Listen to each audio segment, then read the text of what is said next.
Thank you, Doug. Welcome to another in a series of program meetings sponsored by the Woods and Wetlands Group of the Illinois Sierra Club. My name is Rosemary Heileman, and I will be your host this evening. Our program meetings feature speakers on topics related to environment, stewardship, wildlife and nature, public policy, and anything about outdoor activities like hiking and canoeing and even bird watching. In a minute, we will hear from our featured speaker, Bill Iseminger, but first we'll have a couple of brief announcements. As Doug said, we are recording this so that you can watch it in the future. Turn off your camera if you don't wish to appear on this video. We will send out the YouTube address for the program later this week so you can watch it again. Before we begin, please make sure you are muted, especially if you have a barking dog, a television, or other commotion in the background. Please feel free to ask any questions of our speaker this evening by using the chat at the bottom of your screen. We will select questions afterward and they will be directed to the speaker. Now let's move on to our current featured speaker. William Iseminger is an archaeologist who recently retired as assistant site manager at Cahokia Mounds State Historic Site in Collinsville, Illinois.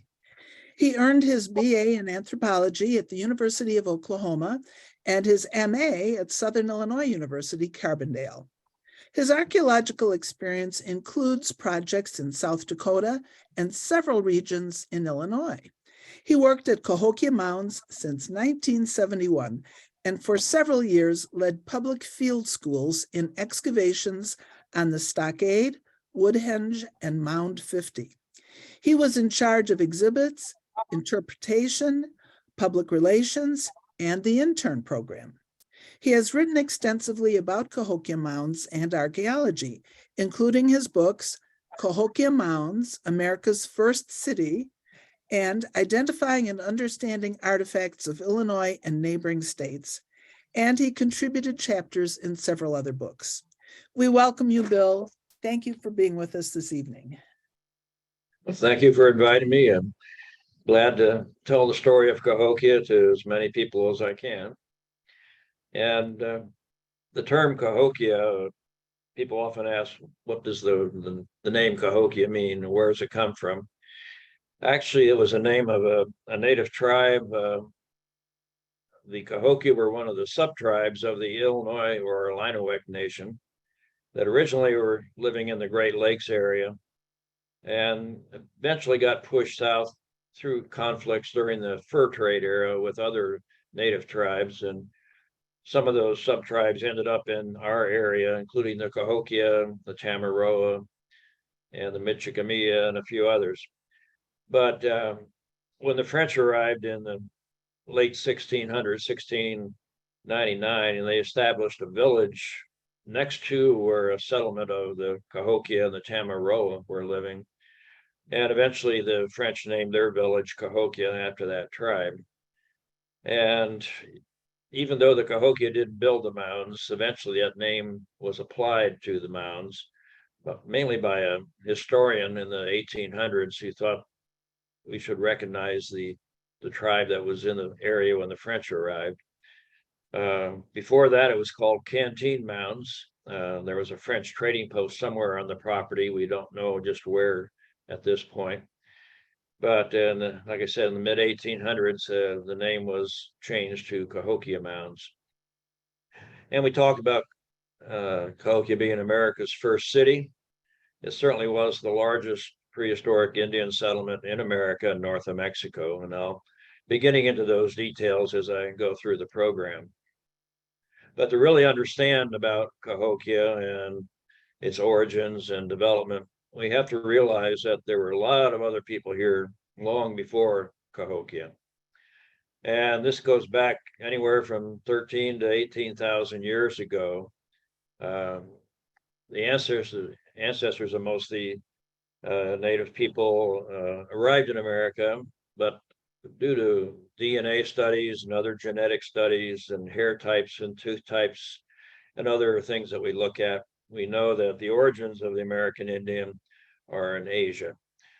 And they got here during the last ice age, when much of North America, parts of Europe and Asia were covered with ice caps, as much as a mile thick or so. And so actually the sea level dropped as much as 300 feet or more during that period. And this exposed more land, especially up what we call Beringia, linked Siberia with Alaska. Today, the Bering Sea separates the two by about 50 miles or so. But during the Ice Age, this was a landmass almost 1,000 miles wide that linked the two continents.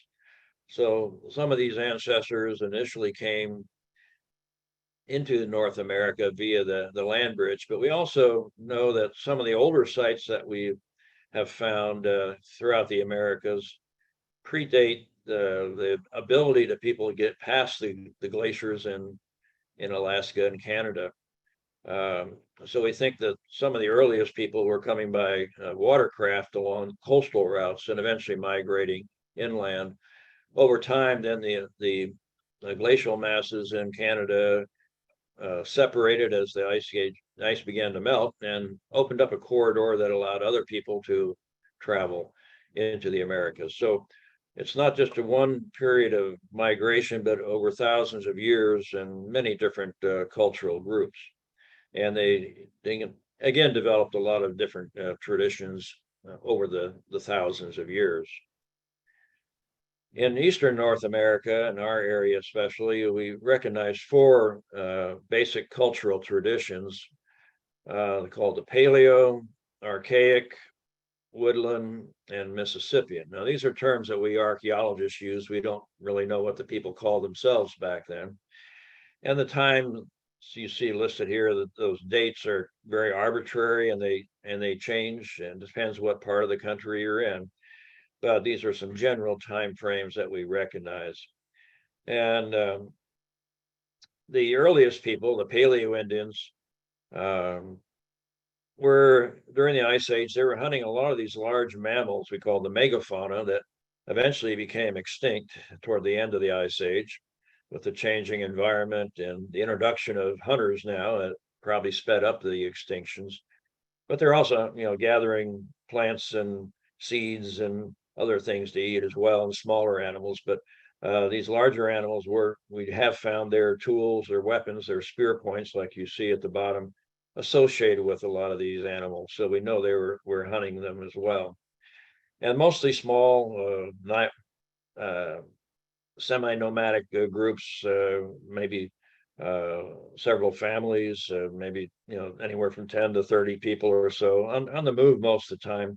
We don't see evidence of large settlements during this period.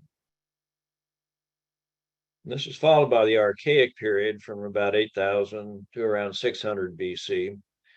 And this change in the environment with the ending of the Ice Age allowed expansion of various grasslands, forests into areas, deciduous forests and things that were normally had been a more of a subarctic type climate before that.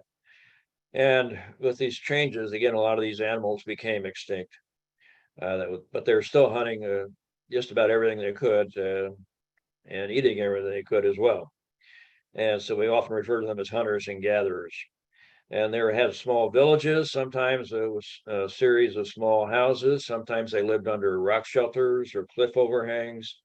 Probably had a main base camp which they operated from, and then had seasonal hunting or gathering camps that went up into the uplands in the fall to gather nuts, or into the bottomlands in the spring after the rivers receded and they were doing a lot of their fishing.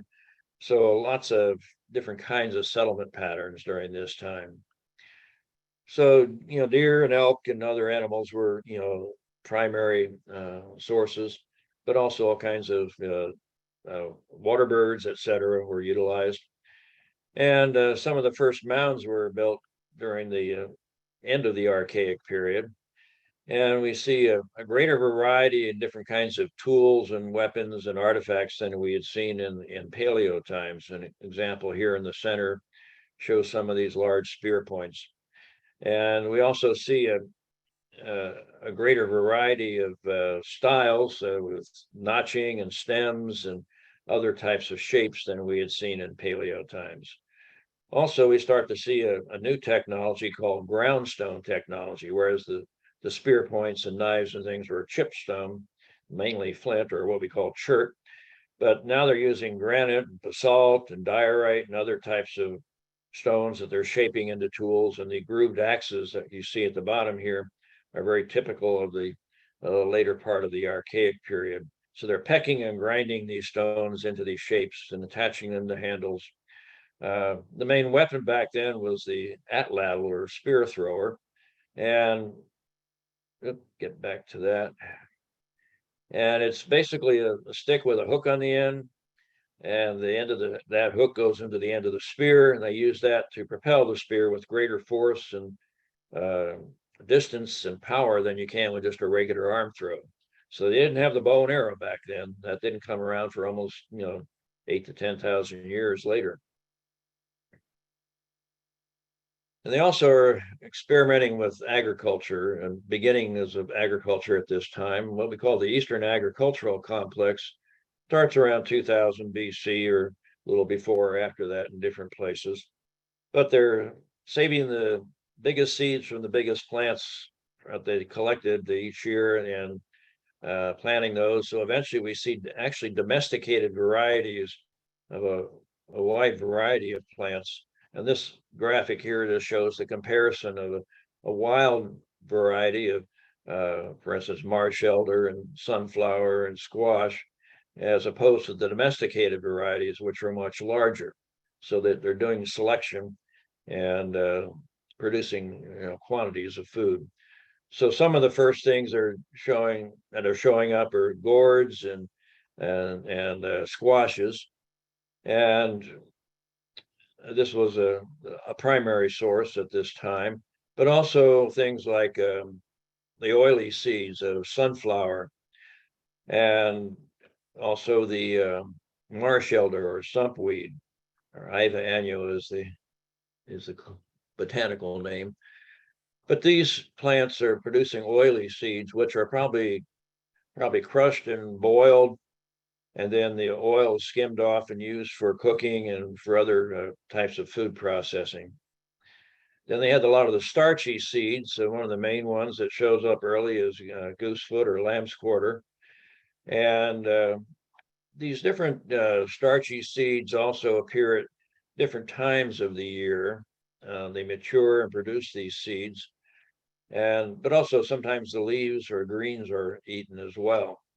But rec knotweed, little barley, maygrass, these are all plants that were domesticated, by the native peoples, especially toward the end of the Archaic period. And there are also what we call quasi-cultigens, Jerusalem artichoke, which is in the sunflower family. It's not an artichoke and it's not from Jerusalem, but it's related to the sunflower family, but it has a tuber that's quite edible. And any way you process a potato, for instance, you could do the same with a Jerusalem artichoke. And then pigweed or amaranthus, which was a major food source down in Mexico, but it was also utilized heavily in the northern part of North America. Then we transition to what we call the woodland period, roughly from about 600 BC to around AD 900. And we see a lot of sort of innovations during this period. One is the introduction of pottery making. Now we see a little bit of pottery back in the end of Archaic times, but it really becomes a dominant artifact or feature of the woodland people. The earlier ones are very large and thick, and sometimes nicely decorated, especially around the rims. And most of them have this sort of a conical shape. By middle woodland times, we start to see a lot more variety and styles and a lot of abstract symbolic art, especially on the funerary vessels. But and examples here of some of the typical types of artifacts that are associated with this woodland period, especially the middle woodland in this example here. We also see that mound building, which again has some origins back in archaic times, was very dominant in woodland times, but primarily these small kind of dome-shaped mounds that are burial mounds, which often have a central log-lined tomb with someone of high status buried there and people buried around them, all kinds of exotic goods.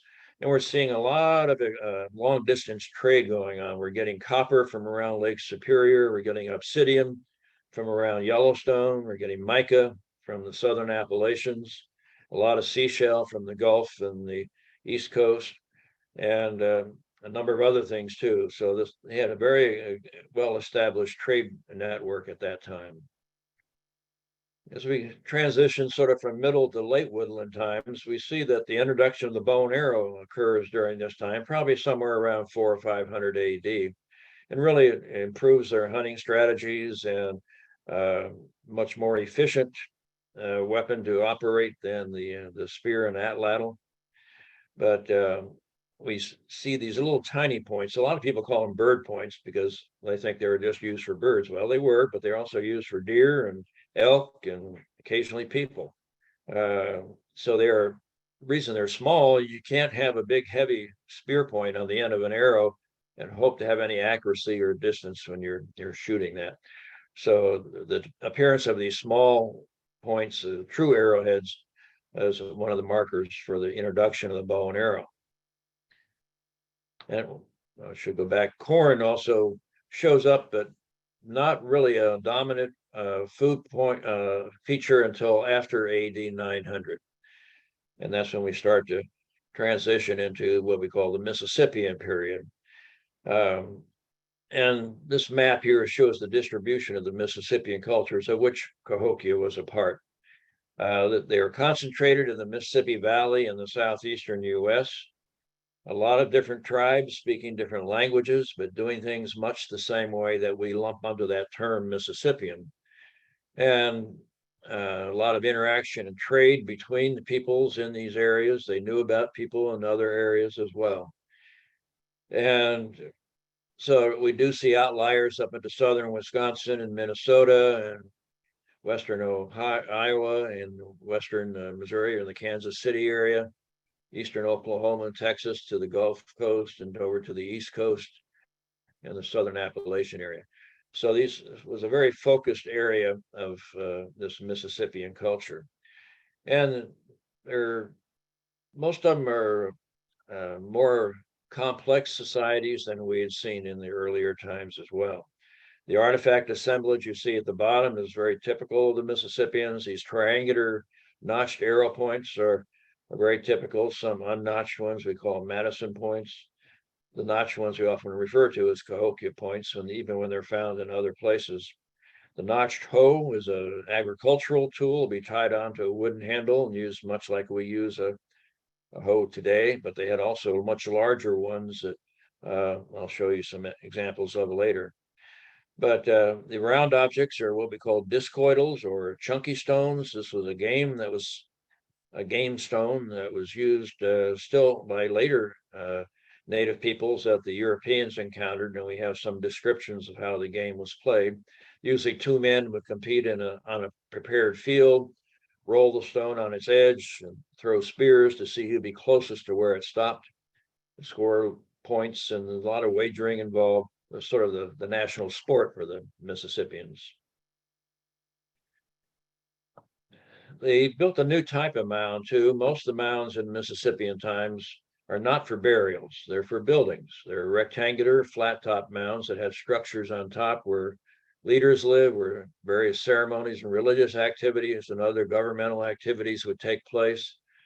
The diorama you see at the bottom is from a site down in Alabama, but it depicts a chief and some priests performing a new fire ceremony on top of a temple. And they found archaeological evidence and excavations at that site for this particular structure and fire pit with the sacred fire with the 4 crosses, 4 logs in a cross formation oriented with the cardinal directions.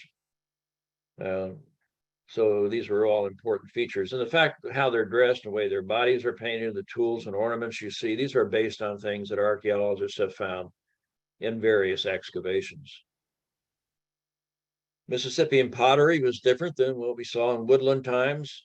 A lot more variety in shapes and forms, as you can see here on the left. And here's what we call an effigy bowl. It's actually a depiction of a beaver and is holding a stick in his hands or his paws and chewing on that. You can see his teeth here, his paws, there's his ears and his nose. His tail is on the opposite side. This bottle over here represents a woman nursing a child. It's actually hollow, and the opening is at the back of her head, with holding some type of liquid, probably water or something else. But we think that when you see these kind of effigy forms, and also the wood duck is represented in the bowl down here, and actually the head is hollow and there's pebbles in there, it rattles when you shake it. And so these are creatures that sort of the duck and the beaver that migrate, I guess, between different spiritual realms. The underworld represented by water, the middle world represented by the land, and the upper world represented by the sky. So like the wood duck is unique in that it often nests in trees. So it's has unique capabilities. So there's creatures that can travel between these different spiritual realms that Native people recognize. They're thought to have special powers. The woman nursing a child may represent, in later mythology that we have documentation for from Native peoples in the Midwest, may represent the old woman who never dies in her younger age as a childbearer. So they're representing fertility and association. Again, oftentimes the females are associated with the underworld as well. Others symbols, the cross and the circle motif that we see in various forms, is a world or earth symbol and a sun symbol with the radiating lines around the perimeter. The scroll type design on pottery, I think, has a water symbolism as well. So there's something that these things all have meaning, and these motifs and designs that we see. Their houses were mostly single-family dwellings, rectangular in shape. And what they're doing when they're building these, they dig a narrow trench in the ground, as you see in the top center here. And we think what they're doing is actually pre-assembling a wall, prefabricating, tying all the timbers together, then lifting it up and inserting it into that trench. And that's a technology. It's a little bit different than the way houses were built in the woodland period. So it's kind of unique to the Mississippians. And we often see they're rebuilding a house several times on the same location, as you can see in this excavation photo. And so probably families would have particular plots of land that was their property, so to speak. The roofs were made with native prairie grass. Bundles of prairie grass were tied in rows overlapping each other to prevent the inclement weather from getting into the house. The walls were often covered with woven mats, or sometimes they would weave saplings around the upright posts and plaster over that with a mixture of clay and grass. That's what we call daub. So these would be fairly typical appearing Mississippian houses. Now, some people think instead of having a separate roof structure like that, that the wall posts may have been taller and been bent and joined together at the top to form more of a sort of a dome-shaped roof. Cahokia's location is in the floodplain we refer to as the American Bottom. This large expanse, it's almost 10 miles across here. It's been carved out by the confluence of the Missouri, Mississippi, and Illinois rivers. And we can still see where the ancient channels of the Mississippi were, with these existing lakes and former lakes that were throughout the bottomland area. So this provided a very broad area for settlement. We see lots of communities developing in this area, and it had excellent resources, being near the rivers, which were transportation routes, but also sources for fish and waterfowl. This is on a major north-south migratory pattern for ducks and geese and other water birds. The lakes provided all kinds of fish, and very fertile soils were laid down by these river systems. So it was an excellent area for a place like Cahokia to develop. And the rivers that I mentioned were often used as transportation routes. So we have extensive trade networks, some very similar to what we saw back in woodland times. But again, copper coming from up around Lake Superior, mainly ornamental objects made out of copper, occasionally some tools. Galena coming from up in northwestern Illinois and in southeastern Missouri. We're getting mica, a mineral that comes in thin sheets like you see down at the bottom left here, coming from the southern Appalachians. We're getting all kinds of shell, shark's teeth, and other things from the Gulf and the East Coast. We're getting basalt and other types of rock from the Ozark area. And what we call Missouri flint clay was actually not a clay, it's a semi-soft stone, reddish in color, that a lot of figurines were carved out of during Mississippian times. And we think most of them are being carved at Cahokia, even though we're finding them as far down south as Alabama, Oklahoma, Louisiana, Arkansas, and other places. And we think the figures being represented are symbolic of their beliefs and religious systems that are being perhaps missionized to other distant areas. So these are just a few examples of some of the exotics that we find in the Cahokia area. When we talk about Cahokia, it was part of a system, a metropolitan area, I guess you'd say. And what we call Greater Cahokia consisted of the mound complex at Cahokia and other mound complexes in East St. Louis and St. Louis. There were about 120 mounds over a 6 square mile area at Cahokia, probably as many as 50 mounds in East St. Louis, and 26 mounds just north of the Arch in downtown St. Louis. Most of the ones in St. Louis and East St. Louis have been destroyed as those cities developed, but we have found in East St. Louis that the bases of a lot of the mounds still are extant below the city rubble.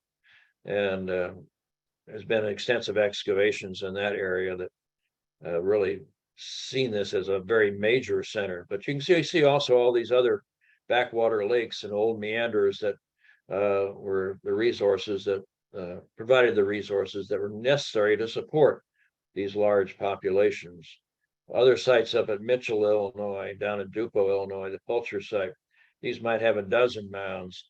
The ones you see as circles, and the others was sort of the diamonds. The diamonds, excuse me, the circles are basically single mound, maybe 1 or 2 mounds, and all the little diamond ones are just farmsteads and hamlets that had no mounds. So we see a sort of a hierarchy system of the settlement system. So this is, again, that kind of Greater Cahokia area. So it's the concentration of mounds at the Cahokia site proper, but also other clusters in these other locations, and all probably part of the same system, probably under Cahokia's control to a great extent. But why did Cahokia become so much bigger than all these others? We don't know. Is it something about the location? Is it something that happened there? Was it a charismatic leader that drew people in? For some reason, Cahokia outgrew all these other places, not just in the immediate area, but throughout the country. And at the site itself, the mounds sort of form a rough diamond-shaped distribution with a concentration in the center, including the largest mound I'll talk about in a few minutes, called Monk's Mound. Well, the original 120 mounds are about 80 that are left today. Many have been destroyed by farming activity, being plowed down, housing subdivisions, discount stores, highways, subdivisions, etc. So we're fortunate to have over 70 of those now protected as part of Cahokia Mounds State Historic Site, which is in this central precinct here. We own about 2,200 acres, and which is a little bit more than half of what the original site covered. So as I mentioned earlier, we use the term city when we talk about Cahokia because it was so big and so much more complex than most other contemporary sites before or after Cahokia. It reached its peak between 1050 and 1150 to 1200 AD, with maybe as many as anywhere from 10 to 20,000 people. And we know from recent studies and of some of the skeletal remains that a lot of these people were immigrants to Cahokia, coming from other more distant places, some from southern Indiana, northern Kentucky, and northern Arkansas, and southeastern Missouri. And so something was drawing people in that really made this the big urban complex that it became. And we're still trying to understand all that. But we know there was a planned city. It was laid out basically in with the cardinal directions, with the majority of the mounds kind of in these sort of east-west and north-south alignments. And there also were great plazas.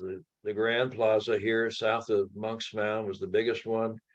Other smaller ones, north, south, east, or northeast and west. And probably were others scattered where there were clusters of mounds. Oftentimes there would be open spaces between them. These are places used for public gatherings and festivals, etc. Well, and also we recognize that it's not necessarily a true north-south alignment for much of the city. It's about 5 degrees offset from true north, as represented by what we call a causeway that runs from the southernmost mound up towards what we call the Twin Mounds in the Grand Plaza. But even the Monk's Mound and many of these other mounds are sort of tilted to the right. And we're not exactly sure of what all that means, but some of my colleagues are suggesting it might be associated with maximum moonrise positions and solar alignments as well. So even though sometimes we call Cahokia City of the Sun, we now think it's probably City of the Sun and the Moon, but they were certainly aware of what was going on in the sky, and perhaps reflecting the way their city was built is reflecting things that are in the sky as well. Some of the major site features that I'm going to be discussing are shown in this illustration here. Monk's Mound, the biggest mound at the center of the site, again overlooking the Grand Plaza, what we call the Twin Mounds at the south end of the plaza. Borrow pits, places where they dug up the dirt to build these mounds, left depressions or holes in the ground, which we can still see today. The wood henge, their sun calendar, and I'll discuss that in a little more detail later. The stockade or palisade, this big log wall that was built around the center of the city, not at the beginning of Cahokia, but later in its history. Perhaps it appears to be mainly a fortification, a defensive feature, protecting the central precinct. There are 2 creeks that came together. Canteen Creek joined Cahokia Creek, which eventually flowed into the Mississippi about 6 miles away. Up to the north is Horseshoe Lake. It was a lake when Cahokia was occupied, but that's another old channel of the Mississippi that was cut off.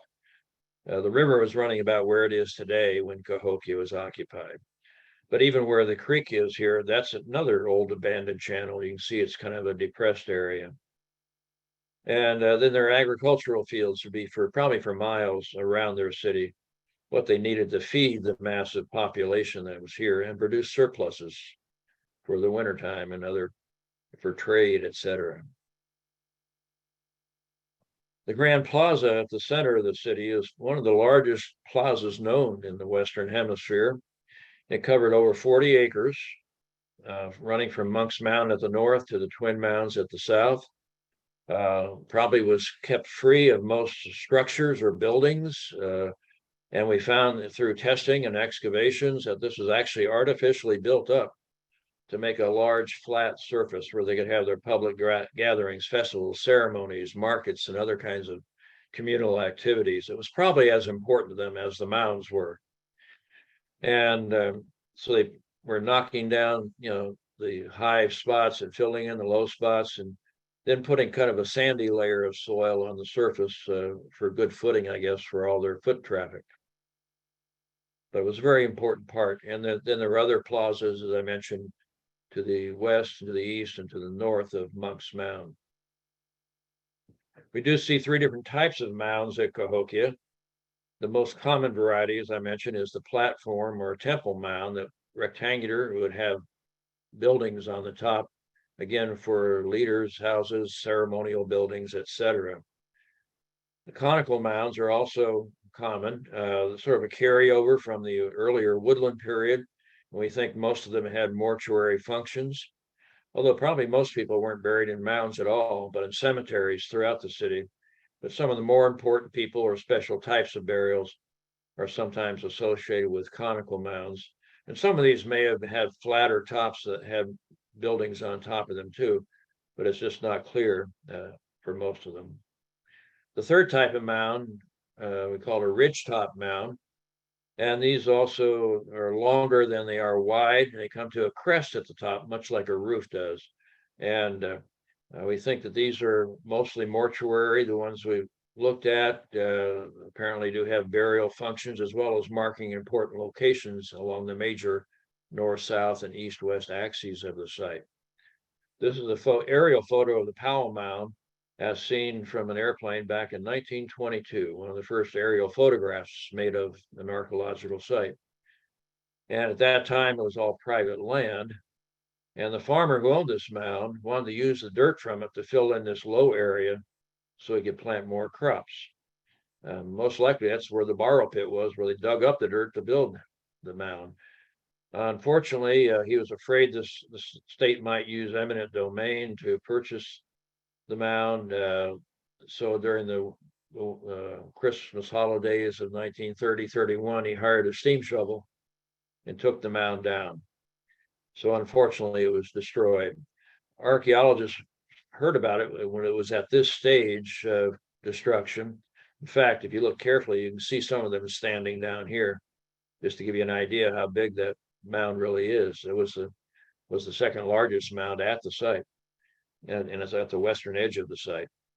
And notice that dark line in the interior. It shows where the top of the mound had been at an earlier stage when it was a flat top mound. Then it was decommissioned and formed into a ridge top mound, and there were some burials on that old surface.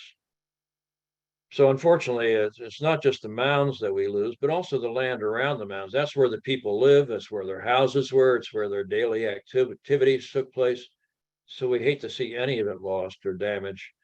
So it's not just the mounds we're concerned with, but also the residential areas associated with them. So we hate to see it disturbed.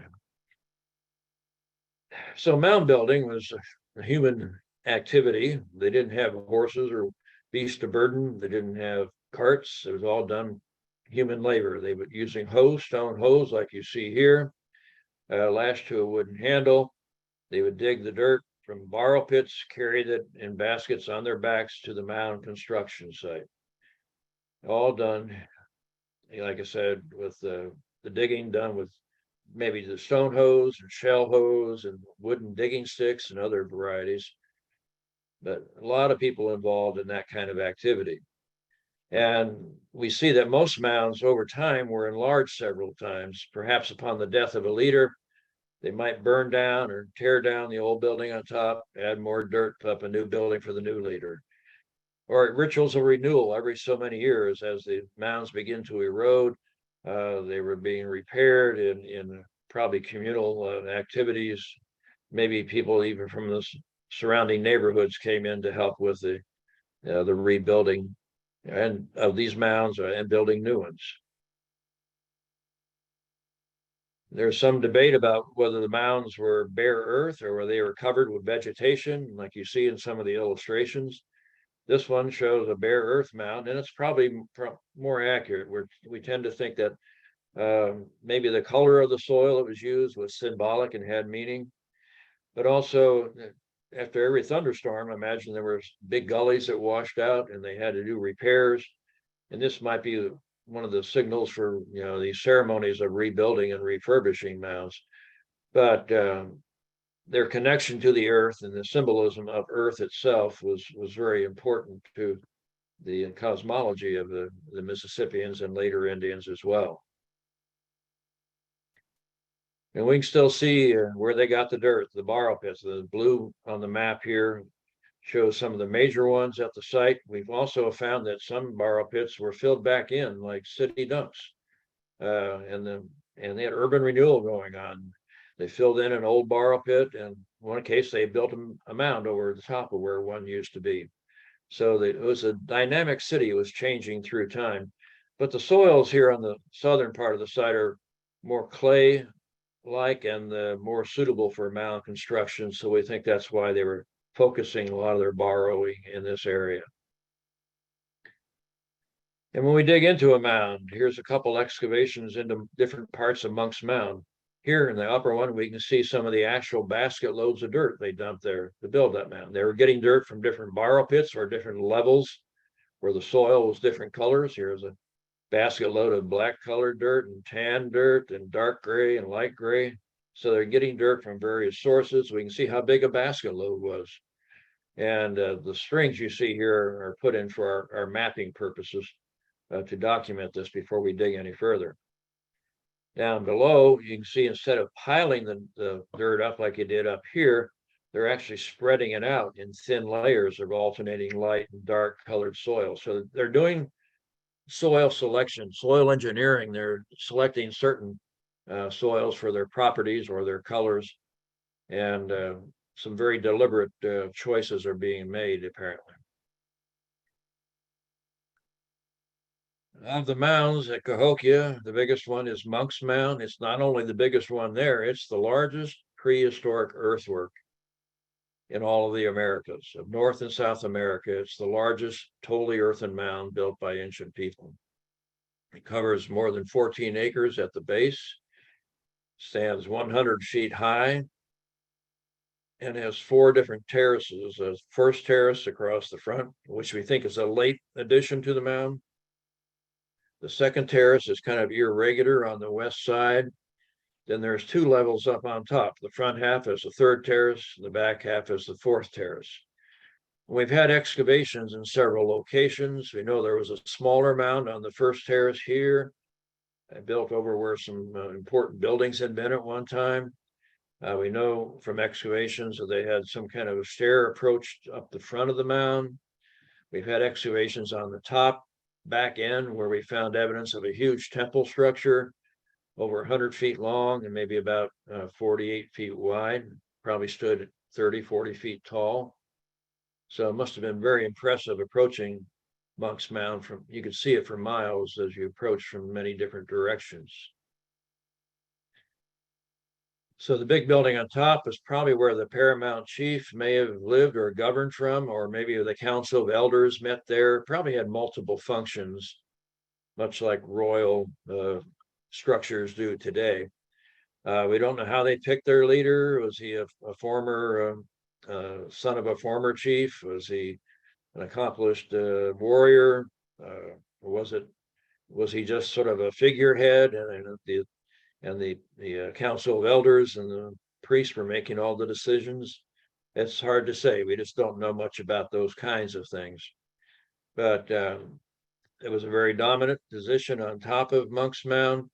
Probably very few people were allowed up or had access to the mound. Visiting dignitaries from other locations or other important people were allowed up there, but probably not the common citizens, except when they were building the mound and building the building. A small mound, about a half-mile south of Monk's Mound, Mound 72, doesn't look very significant, but it turned out to be one of the most complex and significant mounds that's been excavated, not just at Cahokia, but in much of eastern North America. And it occurs along a major north-south center line for Cahokia that one archaeologist determined. That he said that there may have been some kind of a marker post at the end of the mound marking this important location, but also the mound sits at a different angle than most of the mounds. Most of them align basically north, south, east, west, but this one sits at about a 30-degree angle off the north-south axis. or the east-west axis, and which coincidentally aligns with the winter solstice sunrise and the summer solstice sunset, but also the major moon rise, the southernmost position for that. So for these and other reasons, it was thought to be an interesting place to excavate and see what might be there. This is a general map of the excavations. This was done back in 1967 through 1971 by University of Wisconsin, Milwaukee. And right where the archaeologists had predicted they might find where a big marker post had been, that they did find one, or where one had been anyway. They saw where the hole had been dug to support the post. And as they dug further into the mound, they were certainly surprised with what they encountered. Near the post was the burial of a man and a woman laid on a blanket of about somewhere between 10 to 20,000 shell beads, people buried around them, piles of grave offerings to honor them. Then a small mound was built over that complex. Elsewhere, we found a burial pit with over 53 women, mostly about 15 to 25 years old, apparently sacrificed in some ritual.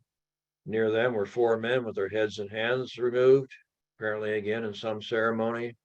3 other mass graves of young women, 19, 24, and 22 of them up here, and other burials along the southern edge.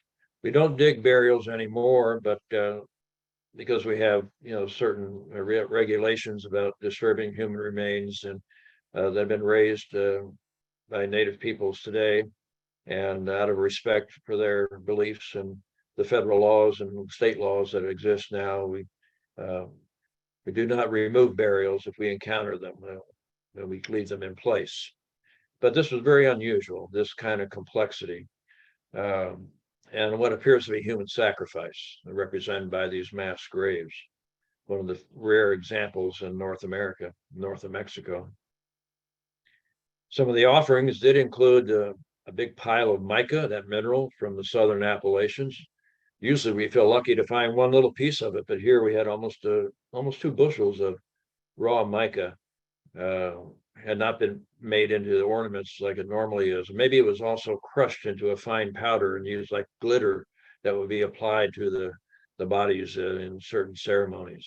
There were 15 of these chunky stones used in that game that I mentioned previously. It's unusual to find one. So to have this kind of elaborate deposit of those is very rare. There was a roll of copper, almost 3 feet long. Native copper comes from around Lake Superior, and where it occurs in almost pure nugget form.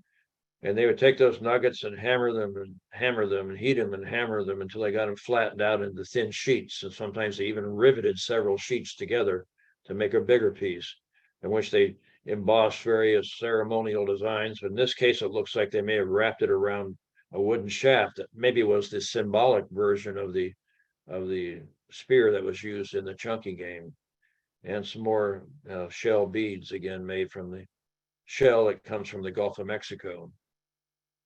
And there were 2 piles of arrowheads, over 800 in these 2 piles, all perfectly made, never used, but apparently made as a special tribute to these, what we think are the early leaders of Cahokia that were laid on that blanket of shell beads. And notice how they're clustered in groups in different shapes and colors and styles.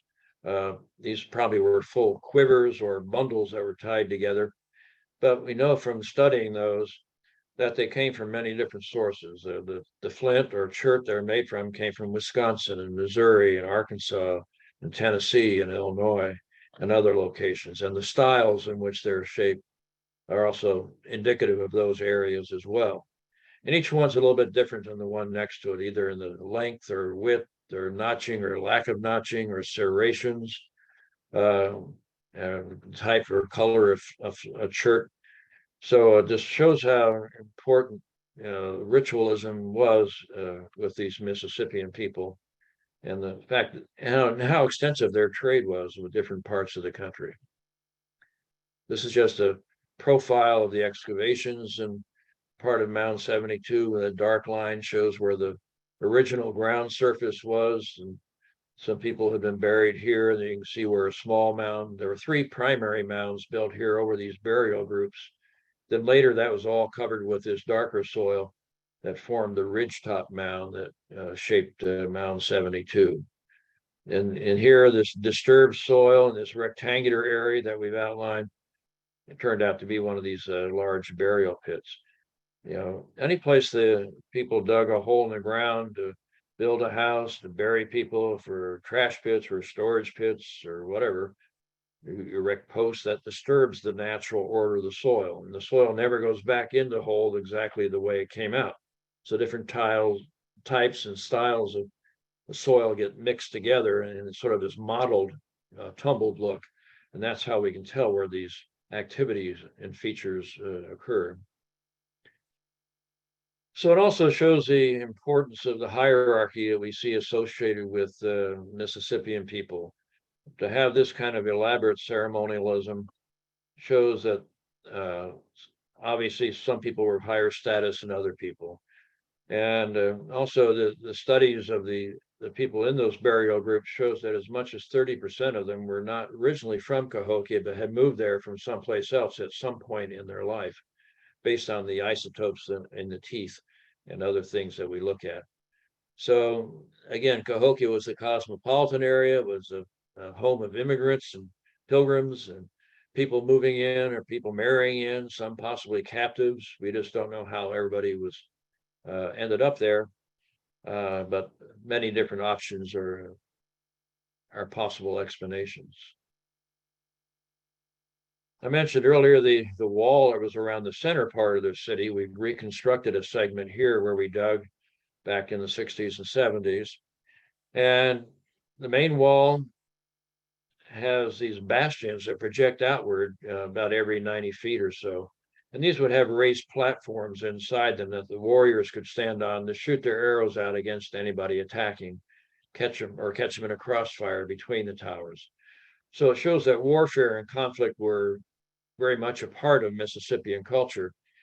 But this wasn't at the beginning of Cahokia. This was getting towards the end. Between 1175 and 1275 is when this wall was built at least 4 times.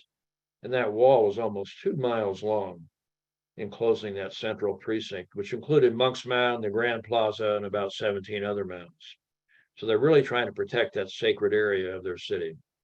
The first wall they built had small round bastions. The second, like you just saw, the big square-shaped ones. And the third and fourth time, they get progressively smaller, probably as they're starting to run out of trees.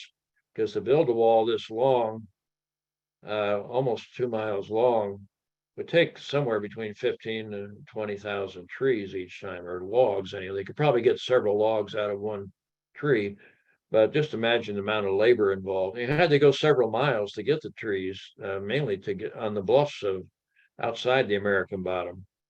And probably oak and hickory were the primary types of wood that were being used because they're durable and they grow fairly straight. And every so often between bastions, there are these L-shaped entryways that would be controlled access from these bastions adjacent to them. The walls may have been plastered with clay to help protect from weather and fire, make them last a little bit longer. When we're digging, this is how we can tell where those walls used to be. We see these dark stripes in the ground. That's where they dug a trench for the main wall of one of the palisades. Then here's where one of the square towers went out. This bastion. And here, the curving one here is where one of the round bastions had been from the first wall. There's that same spot. About a week later, we removed the darker fill, and we can see where the bottoms of these trenches were and how deep they were below the surface. So they're from the surface, which is about the same surface the Mississippians walked on. These are about 4 to 5 feet deep. And every so often they had bigger posts that went a little bit deeper to provide a little bit more support. Oh yeah, and they built this right through where people used to live. So we find where storage pits and garbage pits and things used to be in houses that they built right through those former areas. So again, another example of urban renewal over time at Cahokia. So that central precinct, like I said, included Monk's Mound and the Grand Plaza and the mounds around it.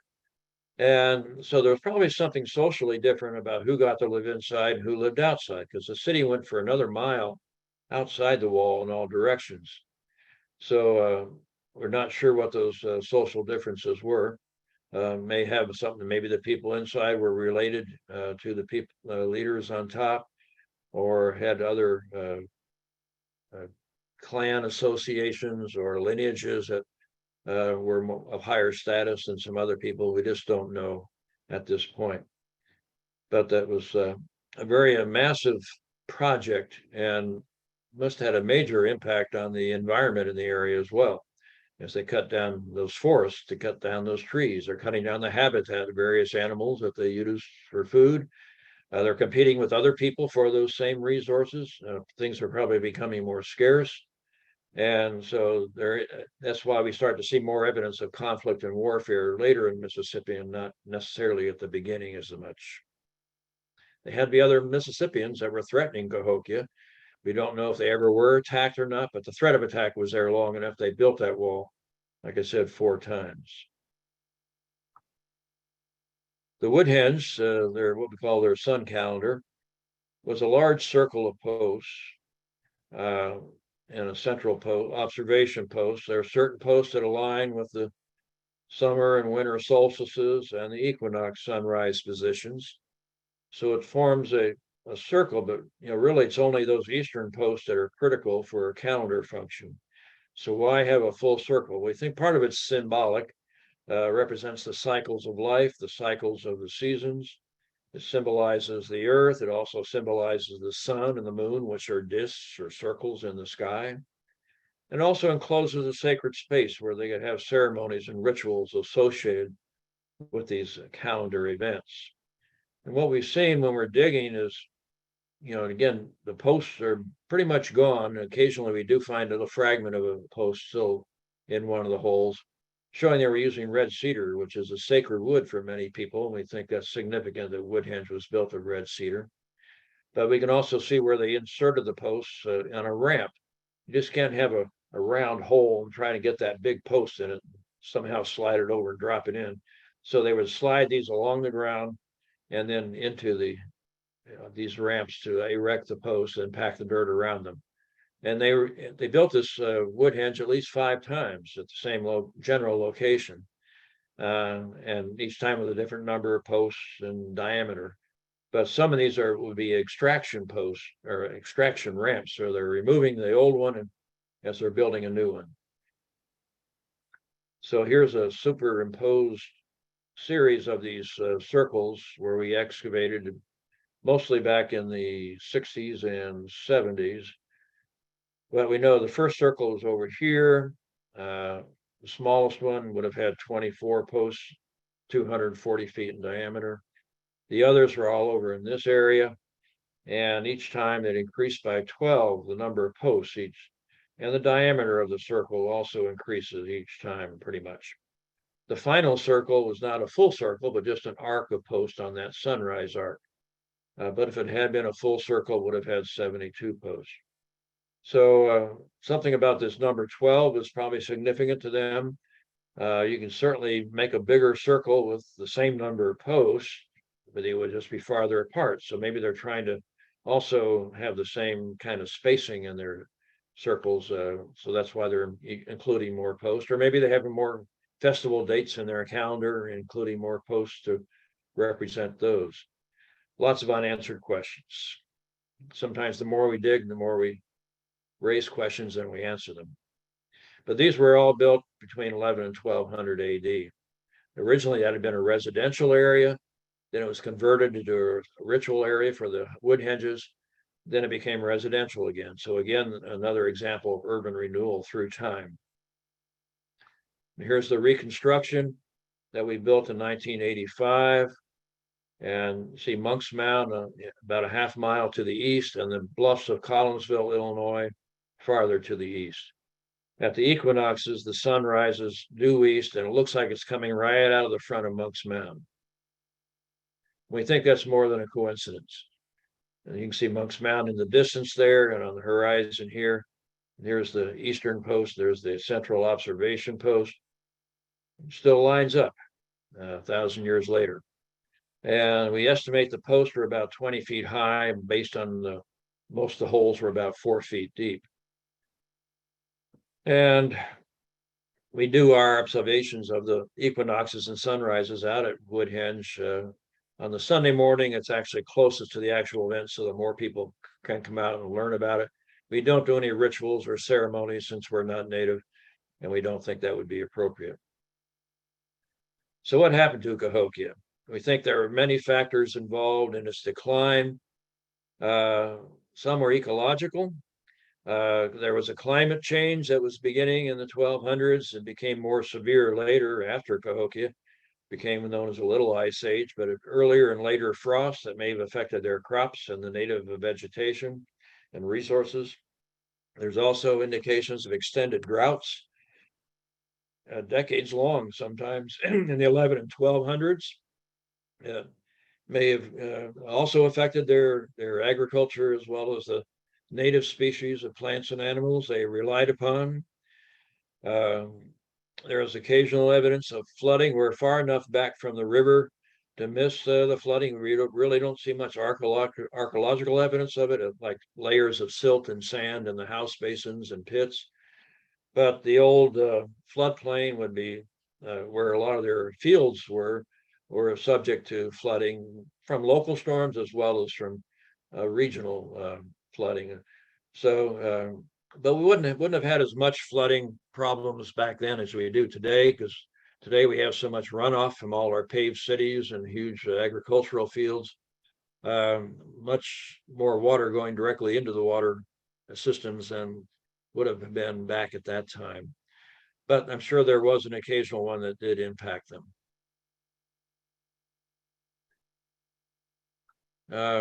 Economic factors and political factors. Probably, maybe they had a bad leader or two. Who knows? It happens in countries today. But there probably were people who were challenging Cahokia's authority, becoming more autonomous and less dependent on Cahokia. As the resources were becoming more scarce, there was more conflict to obtain those resources. And perhaps claiming territories, more territoriality was maybe becoming more important. Cahokia was probably losing the control they had over the trade. So all kinds of possible things, and some people think that the political factors may have been more important in this decline. But in combination, all these things combined together lead to these kinds of problems. Other people think that maybe over cultivating the fields may have diminished some of the nutrients in the soil. The overdependence on corn in the diet led to all kinds of nutritional and health problems. The crowded living conditions of the thousands of people living together would be certainly a source for contamination and contagious diseases spreading more easily. How they handle all the human waste and things like that, we don't really know. But there would be certainly complications. Other people think that perhaps as the bison were moving more towards the east from the Great Plains, that they became a more reliable source for food, for hunting. Some of the people went up the Missouri River area and to take advantage of that. The bison were not really in Illinois in any numbers until after Cahokia was gone. In the 1500s, it became more common in Illinois. So all these things, like I say, combined probably led to Cahokia's demise. So it begins probably, some people think, as early as the late 1100s, but at least by the 1200s, we start to see a decline in population. Still, Cahokia remained as a major ceremonial center, but maybe less of a population center. And by the mid to late 1300s, it was essentially abandoned. And we don't know exactly which tribes are descendants of Cahokians. There's a lot of them that do claim connections to Cahokia, especially some of the Central Siouan speaking groups like the Osage, the Omaha and Ponca, Quapaw, and a few others. But many of them, like we said earlier, Cahokia was a cosmopolitan area with people from many different, probably language and tribal backgrounds that came to live there. So there are probably many groups that have connections to Cahokia. But there's something that may be resolved more with more research later. Well, for these and other reasons, Cahokia has been recognized as a World Heritage Site by UNESCO, one of 24 sites from the United States on the list of over 1,000 worldwide. These are sites, both natural sites and cultural sites, that are considered significant to all mankind, not just the country in which they exist. And we're in good company, like I said, here with the Grand Canyon, the Great Wall of China, the Taj Mahal, the Everglades, the pyramids, you name it, all these major sites that we're aware of, and most of those are World Heritage sites as well. And as a result, the state of Illinois, back in the 1980s, made a commitment to improve the facilities and interpretation and maintenance and conservation of the Cahokia site, including the building a new interpretive center. And we had excavations done before that took place, and the work saw how one of Cahokia's neighborhoods evolved over about a 200-year period. There's a little rectangular things you see are representing some of the houses that the archaeologist discovered, and how they changed through time. And so the Interpretive Center opened in 1989. So as you can see now, it's 34 years old. And we have it currently, it is closed. We had to replace the roof. That was done by last fall. Next, we're doing the interior work, which would include replacing all the heating and cooling systems, electrical, mechanical, upgrading exhibits, fire suppression systems, humidity controls, and other things that all the systems there are starting to break down. And so the state has made a commitment to replace all these things. And so we're probably going to be closed for about another year while all those activities take place. But you can still enjoy what it might have looked like if you were there this year. These are some examples of some of the exhibits. We use models, we use graphics, we use dioramas. We have the actual artifacts that were found at the site, how they're made, how they were used from the raw material to the finished product. We have a life-size village in the center of the exhibit. It shows what a house would look like and the daily activities of people and their different statuses in society. And we still do have some activities. We have our spring and fall nature culture hikes on the grounds. We are still having our Indian art shows the spring and fall. Next one will be Thanksgiving weekend. We're holding it at the convention center in Collinsville. We hope to eventually get it back to the interpretive center when it's open again. And we do have other things throughout the year during a normal year that we hope to resume as well, like Kids Day, Archaeology Day, craft classes and storytelling programs, etc. Over the years, we've had excavation projects almost every summer. Since COVID, those have been pretty much shut down and have not resumed this year. But we also have had public field school programs that people like yourself could participate in. Those are probably going to be ending as well. But we do have other kinds of research going on. There's a 5-year research grant that several archaeologists have gotten to do remote sensing of the site using magnetometry and electronic resistivity and other tests over the whole site. This will help us define where things are under the ground without putting a shovel in the ground. Help us look at settlement patterns, how parts of the site were being used at different times.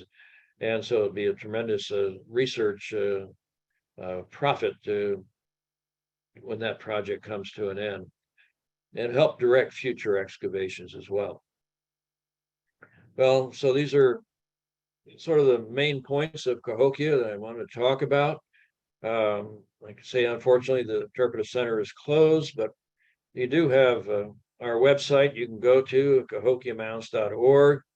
and what activities we do have going on, and we do have some guided tours starting usually in May and through the summer months with our volunteer tour guides. But also you can utilize a new augmented reality tour. You can download an app for $4.99 from the Apple App Store or Google Play, and you take your iPhone or your Android phone or your tablet, and you scan markers that are placed around the trails on the site. Then you hold that up and you look at it, and it shows you what it looks like today. Then it gradually morphs into what it looked like 1,000 years ago when there were houses there, when there were people there. You can go through the temple on top of Monk's Mound and see what it looked like inside and outside, or into a house down in the village area and see how it was furnished. And so it's very informative, and so you can still get quite a bit of information. Plus, we have interpretive signs along the trails that provide additional information as well. So that's kind of the story of Cahokia. I'd be glad to try and answer any questions people might have at this time.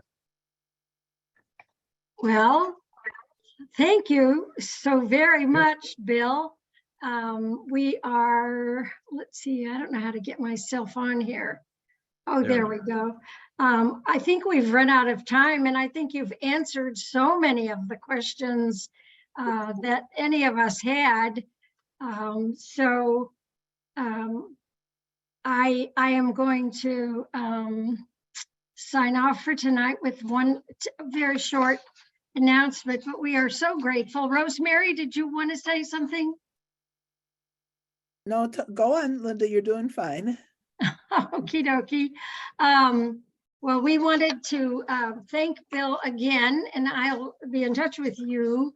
And we will include the addresses on the email that will be coming out this week that will tell you how to access. Steve, you need to get the dog. I'm sorry. Irish Red is begging to go out. So at any rate, we are looking forward to more information programs this year, as well as a few adventures in education.